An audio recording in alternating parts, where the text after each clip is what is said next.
Hey guys, I'm Marksman1023, welcome back to my channel. Today we'll be talking about all the weapon and shield information in Godfall so far, so let's get started.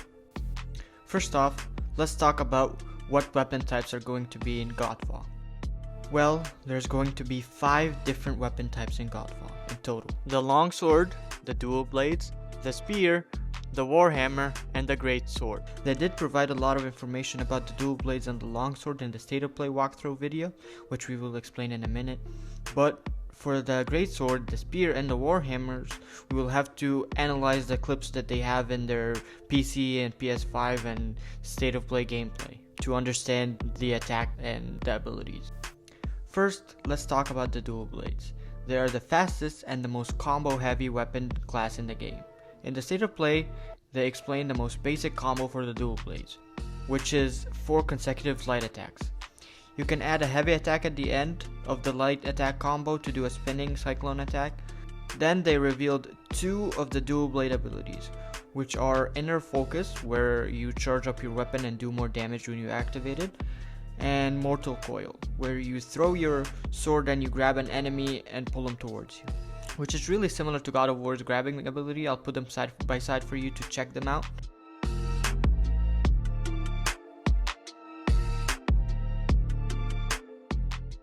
The longsword. The longsword is a lot simpler than the dual blades. They don't need as much combos, they just do some crisp damage. The longsword also has the 4 simple light attack combo, which is 4 light attacks, which you can also add a heavy attack at the end to finish it. For the longsword, the heavy attack at the end would just be a stab with the sword.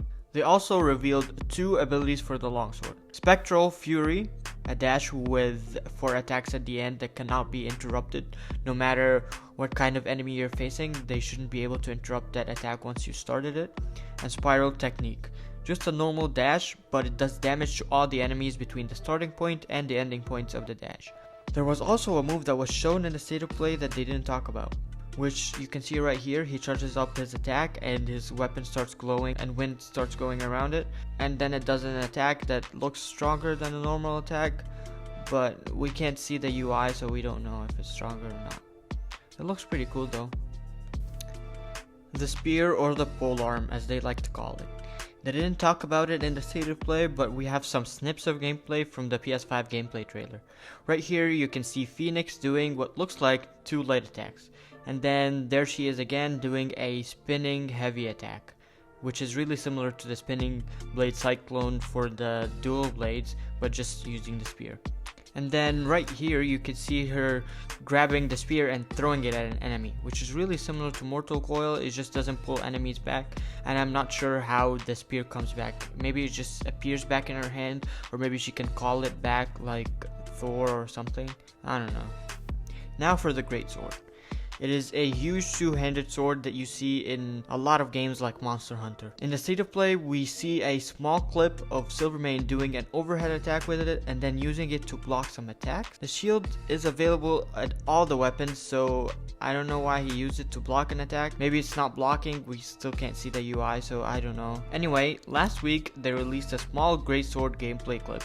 In the clip, they show Silvermane doing what seems to be 2 light attacks and then a spinning overhead heavy attack. The 2-handed hammer.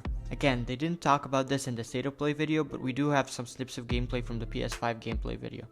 In this first clip, it looks like Greyhawk does an overhead heavy attack with it, which does a small AoE attack.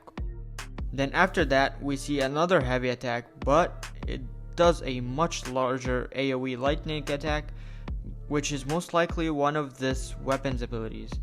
Then there's this other ability where he does an overhead attack, but the AoE damage is much further away. It's like it's a ranged attack. It's almost like it's a ranged attack. And the AoE lightning ability is much more powerful, as you can see right here. It's coming from overhead and it does a huge lightning strike, unlike the other one. Last but not least, let's talk about the shield. First of all, before we continue talking about the shield, be sure to subscribe and click on the bell if you've been watching the whole video. It really helps my small channel. Anyways, the shield will be available on all the weapons because it's a wrist shield that opens up like the God of War one. You can use it to do a last second parry, like almost all the RPG games out there, but unlike most games, the shield can be used as an offense. You can throw the shield like Captain America. If you click on the shield button, when you catch it, you will do a small AoE wave attack, which looks pretty cool. And you can do a double tap on the shield button to do a petrifying slam, which just makes your enemies confused and stunned. And then they also added a R3 finisher like God of War, but it looks kinda dull. They need to put more animation into it. Right now it's just smacking the shield into the neck and then nothing happens. The God of War one is much better. I think if they copied or made something a little similar to it, like as flashy as the God of War one, it would be a lot better. Anyway, be sure to subscribe and click on the bell for more Godfall info, tutorials, and gameplay. And let me know what you think should be added or changed about the weapons in the comments below. Thank you so much for watching the whole video, I really appreciate it, and I'll see you in the next video. Bye.